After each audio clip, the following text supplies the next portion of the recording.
자, 지금 계속해서 요엘서를 하는데요. 이제 오늘은 어디를 할 거냐 하면은, 구원이란 무엇인가의 주제로 말씀을 드리겠어요. 요엘서의, 요엘서뿐 아니라 예언서 자체가 굉장히 어떻게 보면 두렵고 무서운 말씀으로 이해를 하잖아요. 심판을 얘기하는데, 그런데 이 심판의 의미가 하나님의 은혜요, 사랑이다 라는 것을 잊으면 안 돼요. 제가 요 중간에 좀 그거를 다루겠지만, 이 전체적인 그 구약에 있어서 심판, 징계를 좀 우리가 알아둘 필요가 있어요. 이 개념을.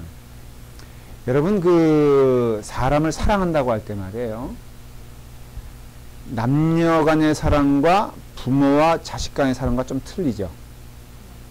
그 구분이 되죠. 예? 그쵸. 남녀 간의 사랑은 그냥 허니로 이렇게, 그것도 사실은 또 어떤 면에서는 조금 지나면은 이렇게 잘못된 것을 이렇게 올바로 해주는 것도 사랑인가? 그래요? 예. 예를 들어서 이렇게 남녀 간에도 조금 지나면은 거슬리는 눈에 띄는 게 있더라고요. 보니까 연애하다 보면은, 예를 들어서 남자가 밥을 사서 돈을 내야 될 때 돈을 안 내는 거 한두 번은 괜찮아도 밉잖아요. 솔직히. 그래 안 그래요? 그래서 저도 우리 집사람과 연애할 때 그런 거 생각이 나요. 돈이 없잖아요. 그러면은 우리 교회 앞에, 교회에서 좀 가면 집사람들 집이 있거든요. 그러면은 이렇게 몇몇 청년들이 가다가 나를 막 꾹꾹 찔러요. 그러면 제가 이렇게 창문에다가 돌을 톡 던져. 그러면은 로미오와 줄리엣이 아니라 우리 집사람이 그때 음대를 다녀가지고 레슨을 했어. 그만큼 어떻게 좋은 수입이 없더라고, 보니까는. 근데 우리 당시 가난한 신학생에다가 청년들을 지도했거든요. 그래가지고 그 친구들이 자꾸 나를 부추기는 거를 내가 똑 던지면은 집사람이 아무 소리 안 하고 와서 이렇게 얼마를 줘요. 그러면 그걸 받아가지고 본인은 들어가. 그럼 나는 수금하듯이 받아가지고 이제 가서 친구들하고, 교회 청년들하고 가서 이제 라면도 먹고 뭐 그런 기억이 나요. 근데 생각해보니까 굉장히 어처구니 없는 짓인 거야. 그러니까 우리 집사람 보기에 얼마나 한심했겠어. 근데 그것도 한두 번이지, 만일에, 그 다음에 결혼해서 그랬지, 만일에 그 조금 지나갔으면 틀림없이 한마디 했을 거라고. 무슨 남자가 그렇게 구질구질하게 하냐. 근데 그게 사랑일까요? 아니면 질책일까? 그러니까, 이렇게 그 단계가 지나가서 이 남자가 어떻게든지 좀 말을 해야 되겠다. 그럴 때, 당신 사랑해요? 됐어요. 곱게만 얘기하세요. 이정주 집사님은 뭐 사랑이에요? 아니면 질책이에요? 그렇지. 그러니까는 이게 그냥 내버려 두는 게 사랑이냐? 아니면은 말을 해주는 게 사랑이냐? 요거 헷갈리잖아요? 근데 이 부모와 자식 간에도 사실 이렇게 보면은 마켓 같은데, 우리 한국, 여기는 좀 덜해. 한국은요, 레스토랑 같은 데 가면 막 컴플레인 이렇게 나오는 게 뭐냐면, 애를 완전히 방목해가지고 이것저것 막 떠돌아다니는데, 그 사람들이 좀 애를 좀 이렇게 가르쳐라 그러면은 막 삿대질 한다 그러죠. 네가 낳았어 뭐 이러면서, 여자들이 무섭다는 거예요. 뭐 네가 낳냐 뭐 이러면서 우리 애 기죽이지 말라고. 근데 정말 그것이 사랑이냐, 애를 죽이는 것이냐, 굉장히 갈등 가운데 경계선을 가잖아요. 똑같은 거예요. 신앙에 있어서 징계는 사랑일까 질책일까? 사랑이죠. 지금 예언서에서는 막 하나님이 매를 들잖아요. 그냥 하나님의 백성을 내버려두지 않는다고요. 굉장히 어떻게 보면은 참 읽으면 엄해요. 하나님이. 일단은 하나님은요, 하나님의 백성이 딴 길 가면은 가차 없습니다. 그 출애굽에서도 보면은 불평했다고 완전히 그냥 이렇게 보면은 완전히 몽둥이 들고 하나님 때리시잖아요. 그런데 또 보면 이방 사람들은 너무 잘 돼. 그리고 이방 사람들과 하나님의 백성들이 하나님께 대적하는 그 모양을 보면은 객관적으로 보고 아무리 이게 살펴봐도 이방 사람들이 하는 짓거리에 비하면은 하나님의 백성들이 하나님께 어떻게 보면 어게인스트 하는 거 보면은, 솔직히 말하면 우리가 양심, 우리 지금 생활도요. 여러분, 우리가 하나님 앞에서 죄 짓는다고 하지만 세상 사람들이 죄 짓는 거와 우리가 하나님 앞에 죄 짓는 거 비교하면 솔직히 누가 더 강도가, 누가 더 큰 죄야?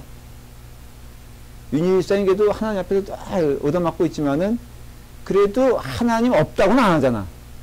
그쵸? 그러니까는, 그런데 얻어 터지긴 누가 더 얻어 터져? 윤희일상이 하나님 앞에서 얻어 터진다고, 사실은. 그렇게 따지면은 이게 진짜 헷갈리거든요. 그러니까 예언서에서 말하고자 하는 포인트는 뭐냐면 징계가 사랑이라는 거. 이거 잊으면 안 된다는 거예요. 그러니까 우리 앞에 하나님 앞에서 당하는 어떻게 보면은 채찍, 이것이 오히려 적극적으로 말하면 사랑의 표현이라는 것이죠. 근데 어떤 그런 얘기를 할 때가 정말 동의가 되는 게 뭐냐면요. 제가 막 이런 아버지한테 정말로 내가 엄마한테 한 번 얻어 터지고 나서인가 그러고 나서 제가 막 서럽다 뭐 집 나가겠다 했더니요. 한숨을 푹 쉬면서 야 너는 그래도 나갈 집이라도 있으면 좋겠다. 고아원 내가 고아원 자주 들락가 했다 그랬잖아요.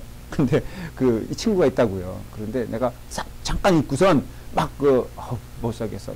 엄마가 이건 마귀 할머니지 뭐 이랬더니요. 갑자기 얘가 슬퍼지는 얼굴로 상처를 받은 거예요. 나한테. 이유는 뻔하죠? 야, 나는 그런 소리 들을 만한 엄마라도 있으면 좋겠다. 완전히 자유, 방목, 누가 뭐라 그러지 않고, 굶어도 뭐라 그러지 않고, 먹어도 뭐라 그러지 않고, 뭘 해도 뭐라 그러지 않아. 그런데 그런 엄마가 있는 애가 부러운 거예요. 그래서 여러분들이 이런 것이 요엘서건, 이사야서건, 에레미야서건, 이것을 우리가 답을 얻지 못하면요, 예언서에 대한 이해를 못해요. 왜 하나님이 그렇게 하나님의 백성들을 징계하시는가라는 것이에요. 요엘서도 많은 꾸지름이 있지만은 결국은 이것은 구원을 향한 하나의 과정인 것을 알 수 있어요. 그래서 요엘서에서 또 제가 왔다 갔다 할 거예요. 이제 이쪽 1장, 2장도 갔다가 3장도 갔다가 할 것인데 여기서 말해주고 하는 것은 대체 구원이란 무엇인가에 대한 질문을 여러분들이 이제 하는 겁니다.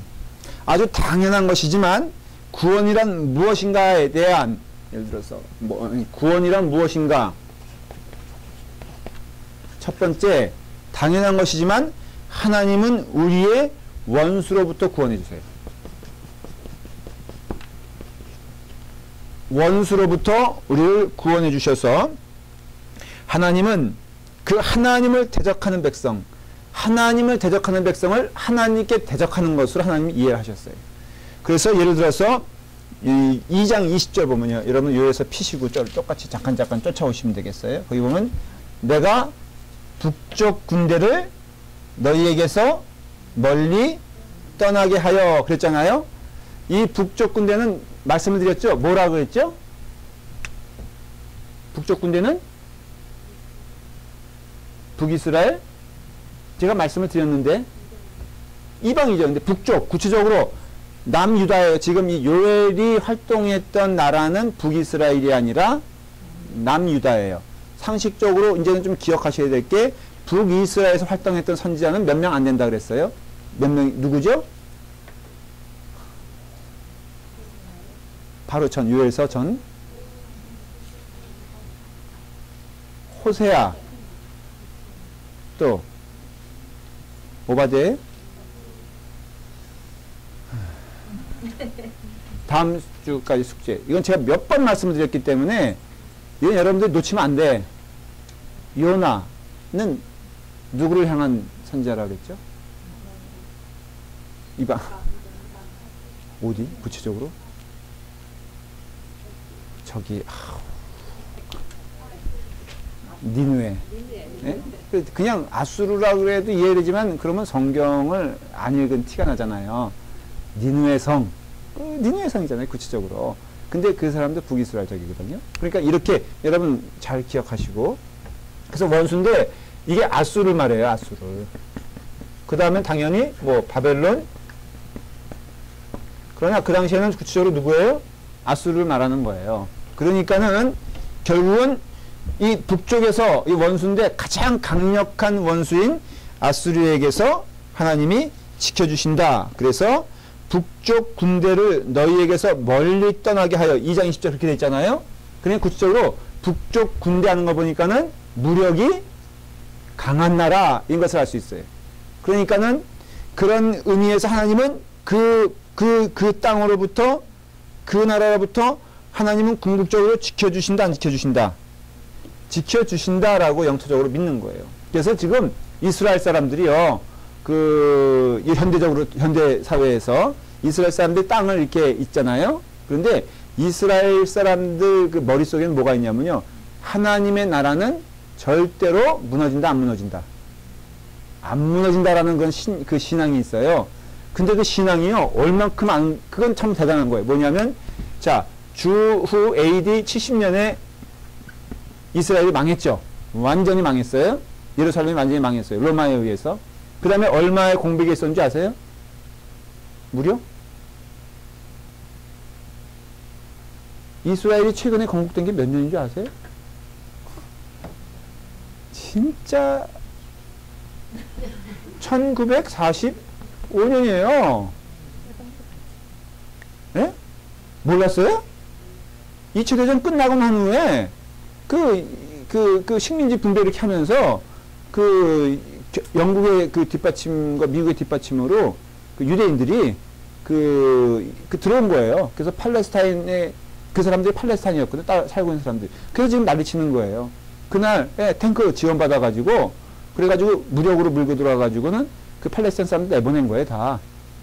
그러니까는 팔레스타인 사람 입장에서 억울한 거예요. 왜냐면 이 공백이 무려 2000년이거든요. 2000년 살았던 사람들. 근데 또 이스라엘 사람들 할 말이 있는 게 그전에는 누구 땅이었다? 유대인 땅이었거든요, 사실 또. 이거 어떻게 해석해줘야 돼? 그러니까 독도까지 싸우는 게 이해가 되는 게 지금 똑같은 얘기야. 근데 여러분, 제가 말씀드린 게 70년 대부터 2000년 대까지 이스라엘 사람들은 그 자존감을 잃었어요? 안 잃었어요? 안 잃었어요. 정말 무서운 얘기 아니에요? 그리고 어느 지역인지 공동체를 형성했어요. 그 유대인들은. 그리고 우리는 시온의 땅으로 돌아간다. 라고 2000년, 우리 한 20년 지나면, 100년 지나면 어떨 것 같아? 여러분. 그게 유대인들에게는요, 이 신앙관이 있는 거야. 하나님의 나라는 결코 무너지지 아니하리라. 그 요에서 같은 예언이죠. 지금 우리는 땅이 없지만은, 뭐 주 1000년 이 정도면 희미해질 것 같은데, 그렇지 않았어요. 끊임없이 우리는 반드시 어디로 돌아간다? 시온으로. 그래서, go back Zion. 시온으로 돌아가는 날이 반드시 오게 될 것이다. 라는 그러니까는 그러니까 영토적으로도 그들의 마음 가운데 그게 있었어요. 니들 지금 강성한 것 같지만 결국은 어떻게 된다? 무너진다 이거예요. 봐라, 아수르도 무너졌지? 봐라, 바벨론도 무너졌지? 봐라, 바사도 무너졌지? 봐라, 헬라도 무너졌지? 봐라, 뭐 이렇게 계속 얘기하는데 거기 가운데 무너지지 않는 나라 이스라엘이라는 것이. 그래서 그 나라의 국기 상징도 뭐예요? 그냥 이렇게 그런 상식은 좀 이렇게 돼도 국기가 이렇게 있으면요, 이렇게 있으면 여기 이렇게 있잖아요. 별. 이게 뭐냐면 다윗의 별이거든요. 그 국기의 중심에 다윗의 별을 세운 건 뭐예요? 하나님의 나라는 결코 무너지지 않는다. 이걸 2000년 동안 이 사람들이 이 나라가 이러면서도 이게 무너지지 않는 것이 뭐냐? 하나님은 주의 백성을 결코 버리시지 아니하신다라는 거예요. 원수가 아무리 득세해도, 근데 이것은요, 구약적인 개념이 아니라 그것은 성경의 약속이에요. 그래서 우리는 의에 뭐를 믿는다 그러죠? 의에 무슨 승리를 믿는다 그러잖아요. 의에 무슨 승리? 최후 승리를 믿는다 그러잖아요. 그래서 우리가 기억해야 될 것은요, 여러분, 우리의 삶을 통해서 아무리 어려워도 기억해야 될 것. 우리의 원수 가운데 하나님 지켜주신다. 두 번째 구원이에요. 이게 원수로부터 구원이에요.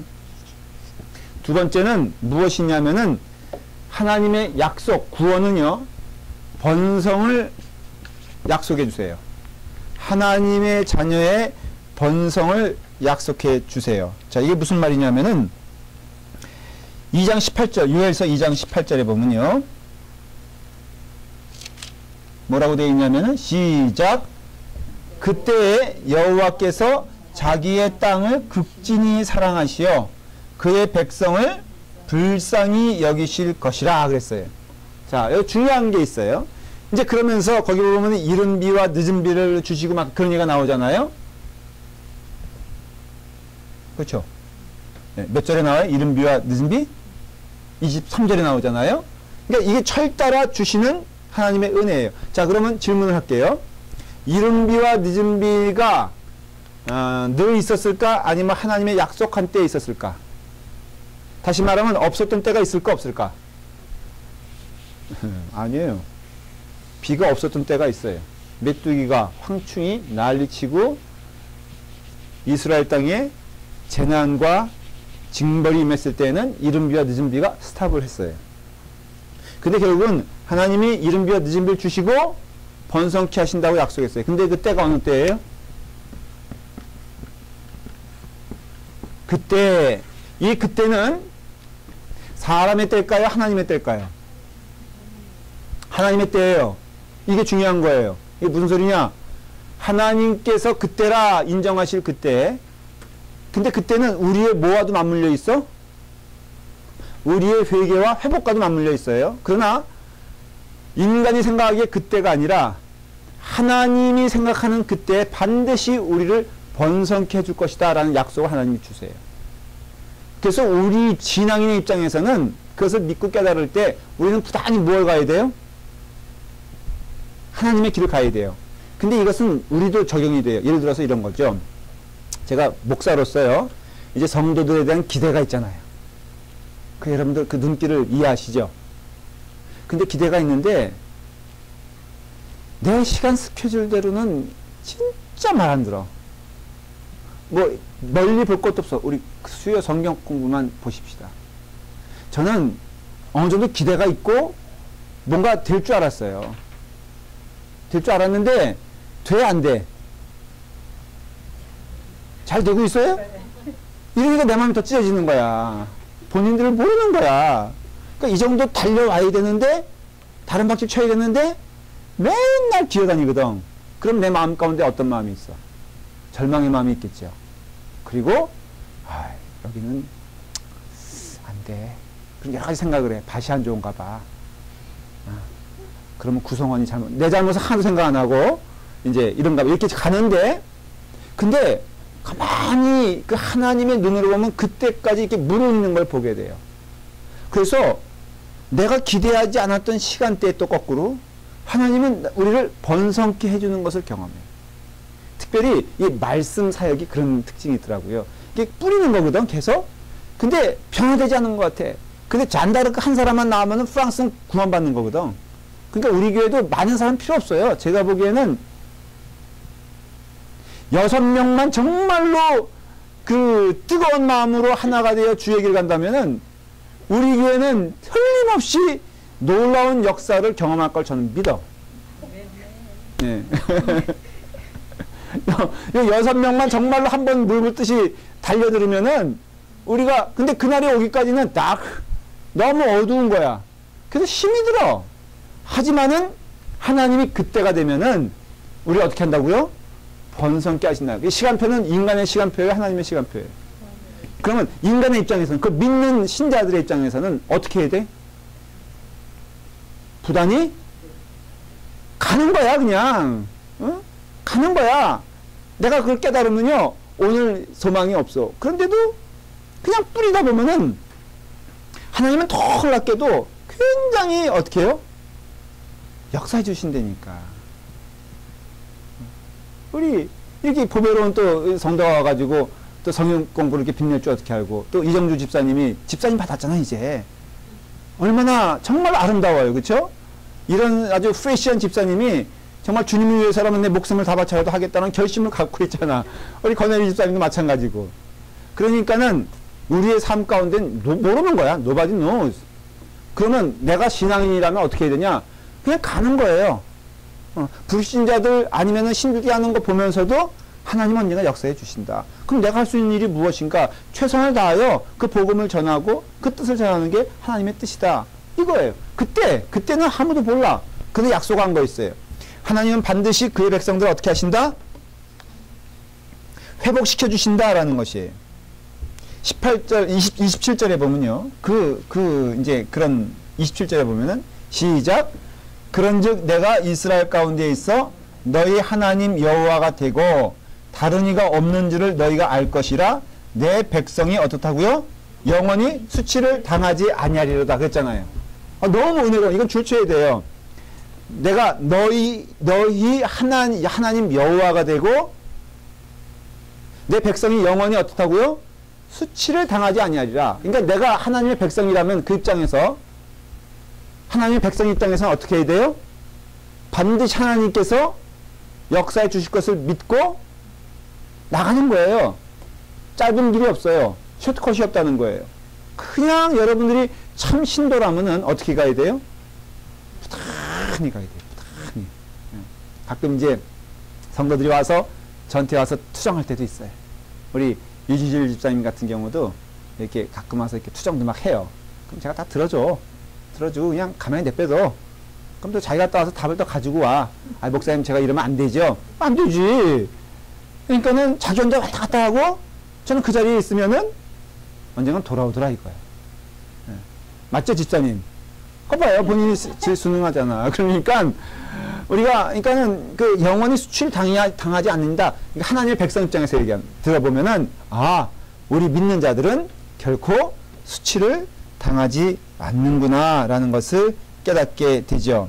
그래서 여러분 이제 요에서의 주제가 뭐냐면은 하나님은 나의 하나님이 되고 나의 주인 되신다라는 것이에요. 그래서 내가 너희의 하나님이 된다 그 뜻은요. 그 띠는 뭐냐면은 하나님은 나의 주인 되시고 나는 누구다?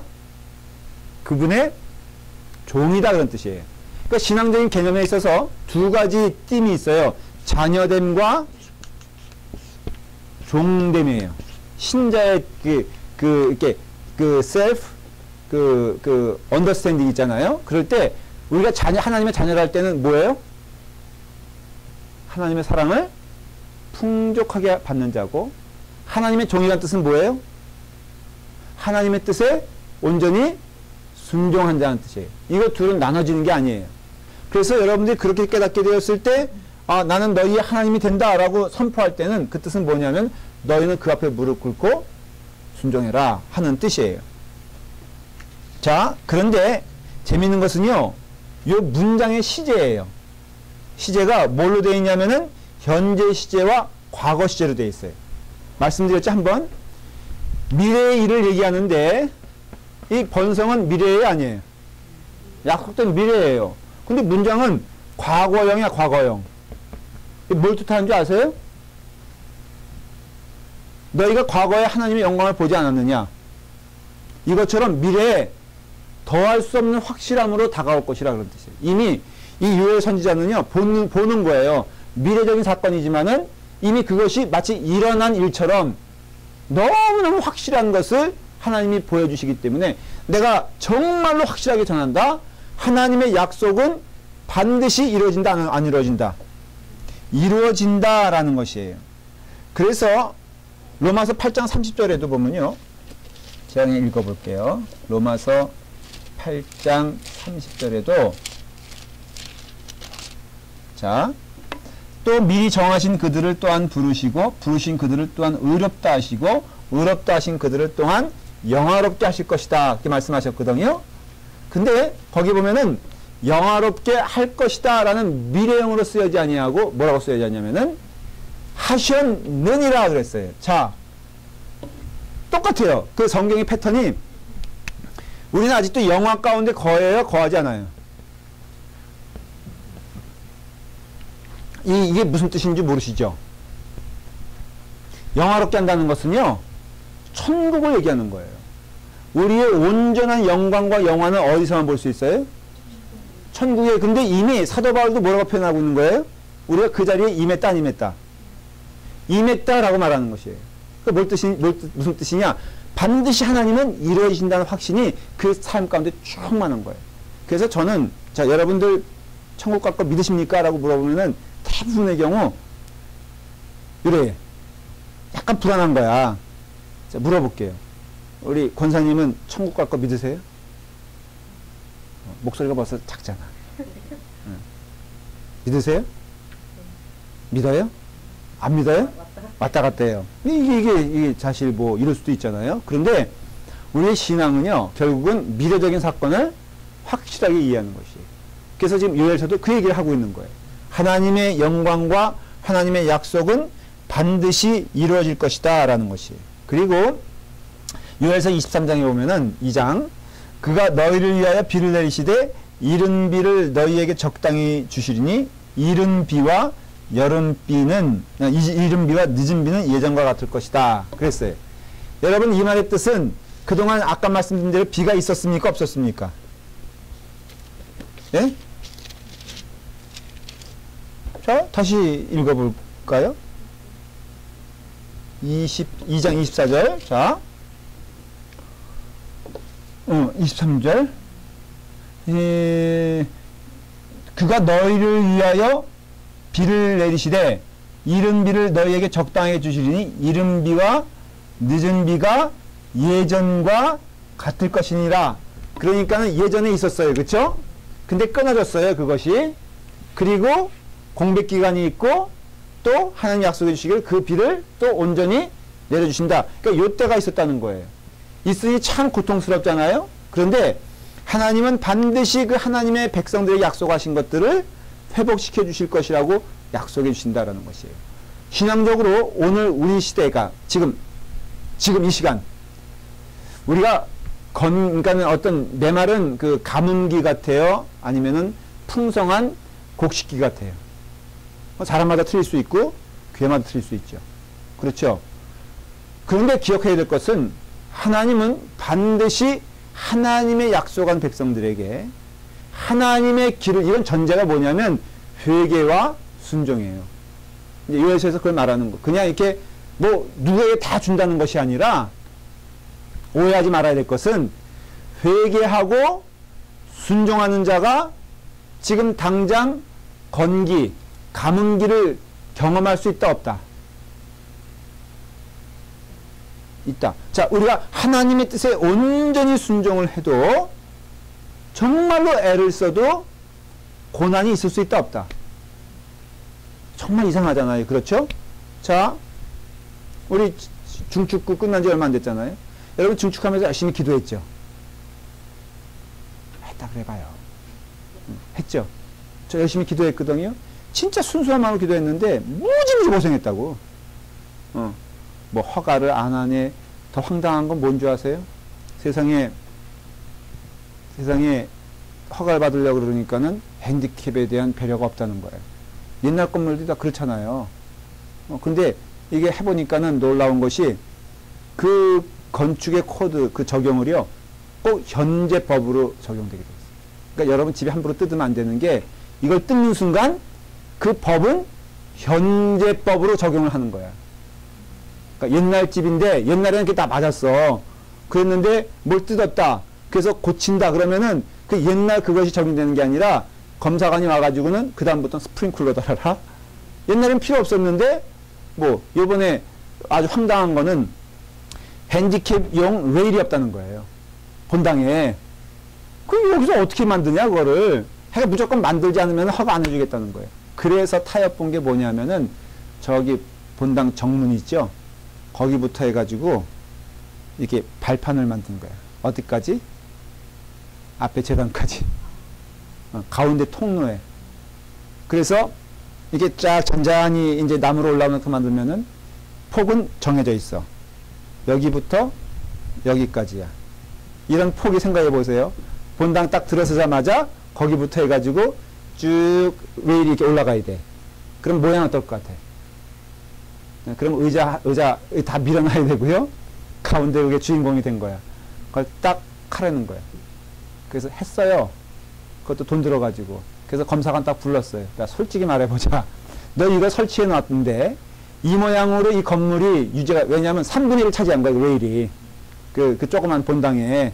그러니까 웃으면서, 그러면은 알았다. 포러블로 만들어 놓고 너의 핸디캡이 오면은 그때마다 그거 들고 와서 그걸 다시 깔아라. 해가지고 그거 창고에다 뒀어요. 2만 불 들여가지고 만들어 놓고. 근데, 뭔 얘기하다. 기도에도 이런 시련이 있다 없다? 있다라는 거예요. 그런데 우리가 그 길을 꾸준하게 가면요, 하나님께서 반드시 우리에게 이른비와 늦은비, 이건 이른비는 봄비를 얘기하고요, 늦은비는 가을비를 얘기해요. 여러분, 봄비와 가을비는 거칠입니까? 잔잔합니까? 여러분, 가을비 거칠게 하면 큰일 납니다.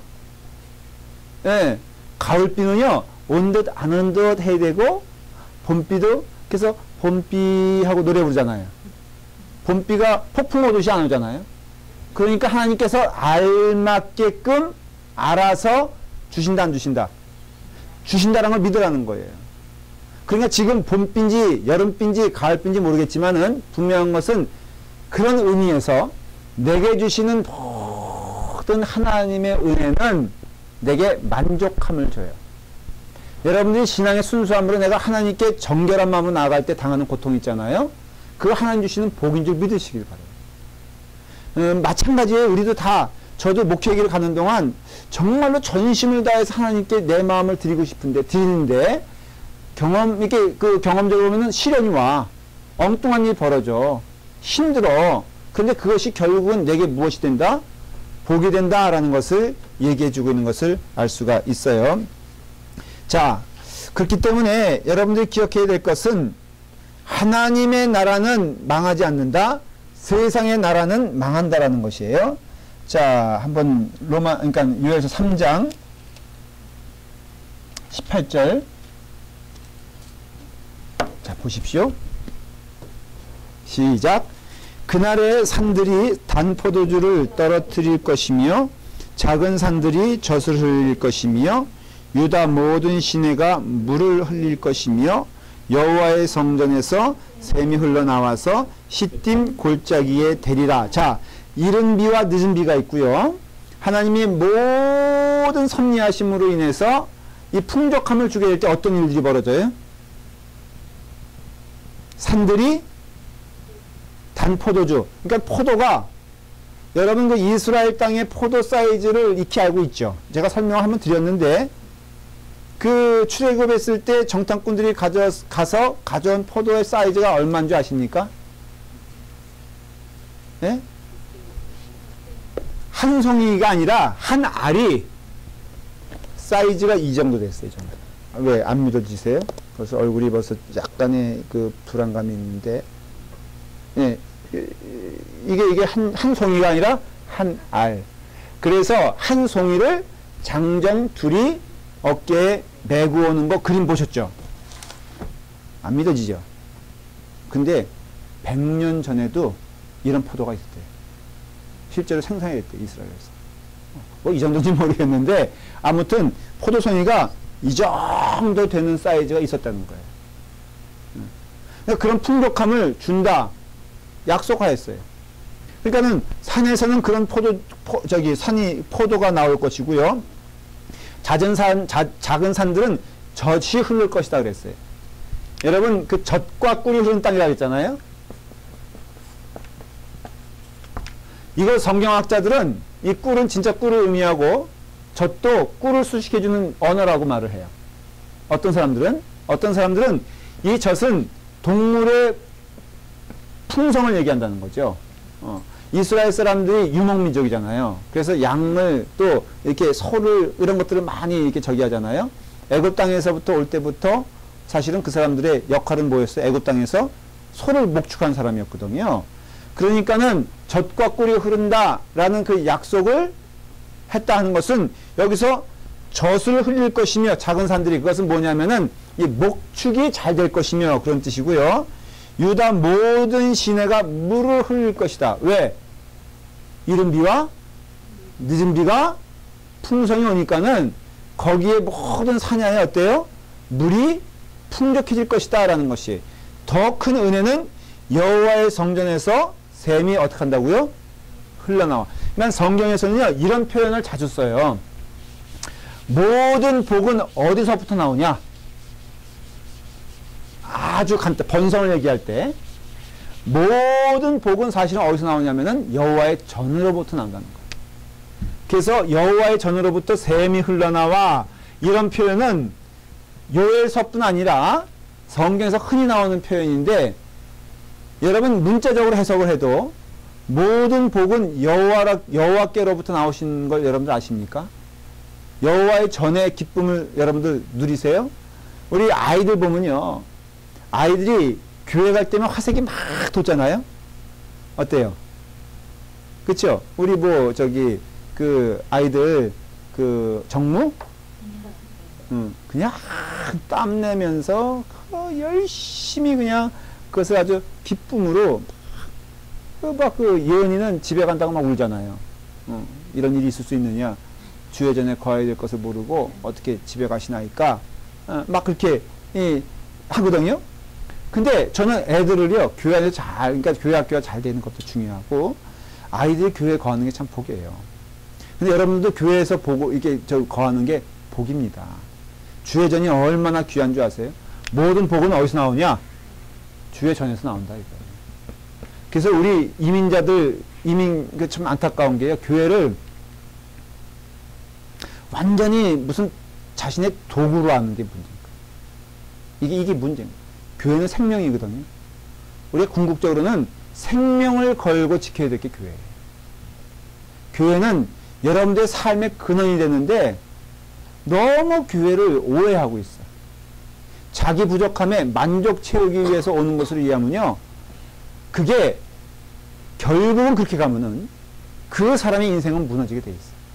그런 교회에 그런 사람들이 다 주가 돼가지고 교회가 이루어진다? 그 교회는 문 닫아. 지금 우리도 사실은 몸부림치는 거 아니에요? 이게 하나님의 교회가 될 것이냐, 사람의 교회가 될 것이냐. 저는 어떤 때 모여서 대화하는 내용들 보면은 가슴이 너무 아플 때가 있어요. 목사님 뭐 이때는 이런 얘기도 하는 거죠. 그런데 대화가 너무 세속적이야. 좀 지난주일날 우리 젊은 에서들 볼링 이렇게 치는데 좀 치더라도 은혜적으로 하면 안 돼? 그러니까 할렐루야 하면서 쫙 이렇게 한번 하고, 그 다음에 하이파이브 할 때도 주님 할렐루야 하면서 해야지. 참 한번 이렇게 한번 해보겠다고 이렇게 그냥 하면 안 되지. 근데 지금 이 주의전에 대한 이 개념이요, 예? 이겨야 된다고요? 다음 찬양제 보겠어. 다음 찬양제도 좀 은혜 가운데 잘 이루어지기를 바랍니다. 그래서 여러분들이 기억해야 될 것은 몇 절이냐면은 그 다음에 20절을 읽어야 돼. 19절을 읽어야 돼요. 중요한 걸로 칠 뻔했어. 시작. 그러나 애굽은 황무지가 되겠고 에돔은 황무한 들이 되리니 이는 그들이 유다 자손에게 포악을 행하여 무죄한 죄를 그 땅에서 흘렸음이니라. 근데 하나님도 잊지 아니하고 뒤끝이 있으세요? 그래서 지금 누구를 저주하는 거야? 애굽과 에돔을 저주해. 왜 저주할까? 왜 저주했을까? 여기 구체적으로 이 내용은 뭐예요? 아니요. 유다 자손에게 폭력, 그렇지? 포악을 행하여 무지한 죄를 그 땅에서 흘렸습니다. 이거를요, 목회자들이 너무 좋아하는 성경 구절이 되는 거야. 왜냐하면 여기 상징적으로 유다는 누구 가리킬까? 하나님의 백성? 교회로 말하면 누굴 말할까? 그러니까 주의 종에게 잘해야 돼, 못해야 돼? 응? 내 눈을 보면서 얘기해봐요. 요거. 대들었다간 그냥 끝이야. 이거 통쾌해. 정말 제가 목사이기 때문에 그런 게 아니라 진짜 잘해요. 피차간에 아름답게 좀 이렇게 우리가 지금 죽는지 안 죽는지, 우리 백 목사님과 제가 여기서 지금 살고 있는지 아니면은 거의 빈사 상태인지 좀 깨닫고 좀 살펴봐요. 주의 백성을 결코 하나님은 내버려두지 아니하시고 어떻게 한다? 보호해 주신다. 그러면서 마지막 절을 보세요. 시작. 내가 전에는 그들의 피 흘림 당한 것을 갚아주지 아니하였거니와 이제는 갚아주리니 이는 여호와께서 시온에 거하심이라. 이게 결론이에요. 참 속 시원해요? 본인이 어떤 위치인지 모르는 거예요 지금. 제가 시원하지. 자 보십시오. 이게 해석이 필요한 게요. 이제 해석을 좀 해드릴게요. 왜 번성에 대한 이 부분을 이제 해석해 드릴게요. 하나님이 이때는 어떤 모습이냐면은 하나님이 어디에 거하세요? 시온에 거하신다. 그러면은 하나님은 시온에 거하시지 않을 때가 있나 없나? 늘 거하세요? 근데 구약의 역사적인 모습들을 보면은 그렇지 않은 걸 발견하게 돼요. 자, 예를 들어서 심지어는 엘리의 두 아들이 있잖아요. 두 아들이 법궤를 가지고 전쟁에 나갔어요. 아주 개판이었거든, 이 두 아들이. 근데 전쟁에 이제 위급한 순간 블레셋에 지게 돼 있으니까 법궤를 가져가면은 승리할 것이다라고 생각했어요. 신령한 물건이니까. 근데 가져갔는데 법궤가 역사에 안 해. 전혀 안 해. 그래서 법궤도 무용주물이 돼버리고 심지어는 블레셋에 그 법궤를 뺏겼어요. 자, 하나님이 떠났어, 안 떠났어? 떠난 거예요. 그런데 그 법궤가 또 다곤 신전에, 그러니까 옛날에는 그 상대방의 신을 붙잡으면요, 그 상대방의 신을 자기 신전에다가 뒀어요. 이게 포로야, 포로. 그래서 니네 신은 우리 신에 비하면은 아무것도 아니다, 이런 뜻이 있는 거예요. 아수르, 그러니까는 그 바벨론이 그 예루살렘 성을 침략하고 무너뜨릴 때 신전에 뭐를 가져갔죠? 성전에 법궤를 가져갔어요. 성전에 집기들을 다 가져갔어. 집기들을 가져가서 그 뭐 바벨론에서 그걸 왜 가져갔냐? 물론 금붙이기 때문에 가져갔지만 그게 아니라 그 성전의 기물을 가져가서 어디다 뒀냐면 자기네 신의 창고에 뒀어요. 이게 무슨 뜻이냐면은 니네 신은 이제 우리 신한테 꼼짝 못한다, 포로됐다, 이런 뜻이거든요. 그러니까 다곤 신에도 딱 갖다 놨는데 그 법궤가 거기서 난리를 쳐가지고 다곤 신의 뭐 그 목들을 다 동강동강 잘라놨잖아요. 그러니까 놀래가지고 아이고 니네 가져가라 이렇게 됐는데, 이때는 왜 역사 안 했냐? 떠난 거예요. 왜 떠났냐? 이스라엘의 죄악 가운데 하나님이 거하시지 않겠다는 뜻이에요. 이게 그런 뜻이에요. 그러니까 여기도 보면은 하나님께서 시온에 거하심이라는 것은 이전에 떠난 때가 있었다는 것을 의미하는 것이고, 여기 그 표현이 나와 있지 않지만 하나님이 시온에 돌아오시는 가장 큰 눈에 보이는 근거는 뭐냐면은 회개와 순종이에요. 조건이 아니에요. 이거는 뭐 회개하면 하나님이 돌아오시 이런 뜻이 아니라 반드시 나타나져야 되는 증거가 뭐냐면은 이스라엘 사람들의 참된 회개와 이스라엘 사람들의 참된 순종이 있게 되었을 때는 그 땅의 자손들을 하나님께서 어떻게 하신다고요? 번성케 하신다는 것이에요. 그전에는 그들의 피 흘림 당한 것을 갚아주지 않으셨어요. 하나님. 왜 그런 줄 아세요? 그들의 죄악의 결과이기 때문에 그래요. 여러분, 아이들이 뭔가 이렇게 잘못했을 때 그 잘못을 가르쳐주기 위해서 그 잘못에 대해서 금방 어때요? 갚아주지 않는 경우가 있죠. 자, 좀 알아들을 만한 대학생애가 카드 빚을 졌다고 하십시다. 그럼 여러분, 카드 빚을 내가 갚아주는 게 옳아요? 아니면은 안 갚아주는 게 옳아? 안 갚아줘요? 그럼 어떻게 해? 네? 혼좀 나오라 그러지. 그래서 대략 뭐 몇 가지 이렇게 아이디어를 가지고 어프로치 하죠. 뭐냐면은 너가 어디 가서 일해서 벌어라. 그래서 네 힘으로 갚아라. 그렇게 얘기하잖아요. 그때까지 나는 전혀 도와주지 않겠다 선포하잖아요. 정상적인 부모라면은. 그것도 여의치 않으면은 좋아. 너는 이제는 내 아들이 아니라 내 종이야. 그러니 지금부터 하나하나 너의 빚을 까주는데 노력동을 안 하면은 안 해주겠다. 밥 네가 해. 밥 하면은 50불. 너무 센가? 목욕탕 청소 2불. 그래서 악착같이 다 어때요?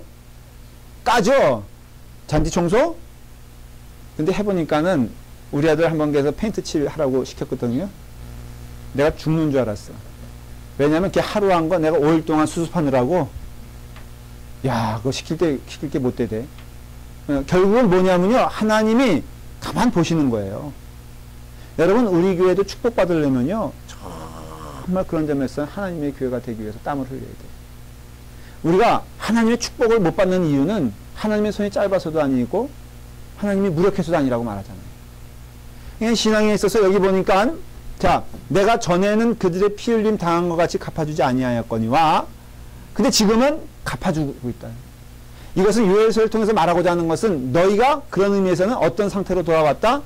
나의 백성의 상태로 돌아왔으니 내가 반드시 그때에는 갚아주리라. 자, 그렇다면은 우리가 회개하지 아니하고요. 우리가 순종하지 아니하면은 이 하나님의 축복의 역사는 이루어집니까? 이루어지지 않습니까? 이루어지지 않습니다. 그 말의 뜻은 우리가 반드시 돌아가야 되는데 돌아가는 것이 더디면 더딜수록 하나님의 축복은 더디오는 거예요. 그런 의미에서는. 우리가 하나님께 반항하면 반항할수록 우리에게 느껴지는 경험되어지는 하나님의 은혜는 더뎌지는 거예요.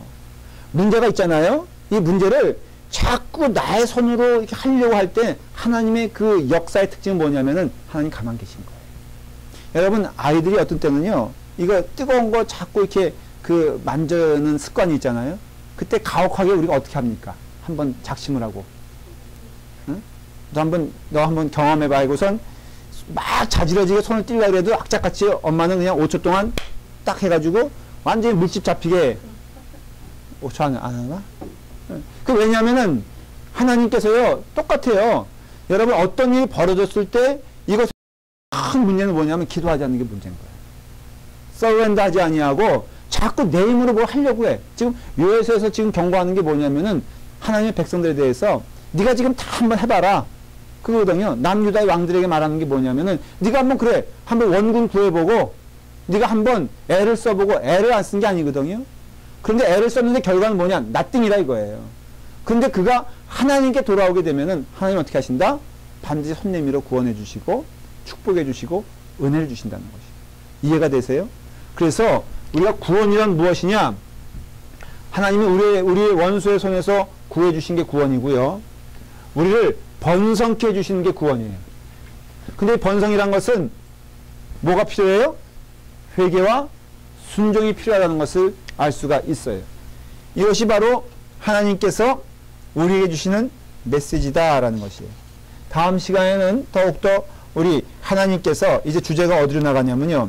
하나님이 하나님의 백성들과 함께 한다는 증거를 하나님이 보여주시기 시작해요. 요엘서를 통해서는 그것을 발견하는 것이 귀한 축복입니다. 여러분 그래서 그 요엘서를 기왕이면은 중요한 구절들은 한 번 다 외워보시길 바래요. 예를 들어서 21절이라든가 3장 그 다음에 18절 2장 18절이라든가 그 다음에 이른 비와 늦은 비. 우리 백동현 목사님이 제일 좋아하는 이 문구가 이른 비와 늦은 비예요. 23절 기억해 주시면 되겠습니다. 기도하겠습니다. 아버지 하나님, 주님의 은혜 가운데 우리 요엘서를 통하여 구원이란 무엇이냐를 배웠습니다. 아버지 하나님, 더욱더 구원의 확신을 갖게 하시며 하나님의 말씀을 배우는 가운데 요엘서를 통하여 귀한 은혜를 허락하여 주시옵소서. 예수님의 이름으로 기도드리옵나이다. 아멘.